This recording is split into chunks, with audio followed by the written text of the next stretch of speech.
Well, there are many amazing survival stories after a supercell storm lashed the southeast, smashing trees into homes. Logan was the worst hit, while a man struck by a falling branch during a fun run remains in a critical condition. Let's go live now to Renee Henry. And first up, Renee, are there more storms on the way? Well, Georgie, really there are only a few showers over inland parts, with only the chance of a storm over the border ranges.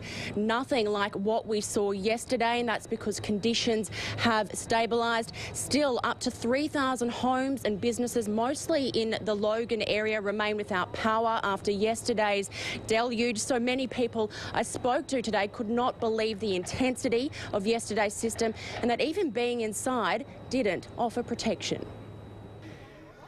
Rugby league legend Ross Strudwick has had to be tough, coaching dozens of players throughout his career. But last night's ordeal brings him to tears. I don't think it was tough as Lisa. Wife Lisa had just finished cooking when several trees collapsed through the roof and pinned her to the floor. Oh, I've had better days. I do usually scrub up a bit better than this on a Monday morning. Son Andy narrowly escaped injury in his bedroom, but then joined his dad in rescuing his mum. I picked her up and took her outside and called the ambulance. All we could see was her head. The rest of it was just covered. Among Mrs. Strudwick's cuts is one dangerously close to her eye, but in a storm so ferocious, this league-loving family counts itself lucky. The South Brisbane Storm chasers captured the moment several systems joined forces to make a supercell.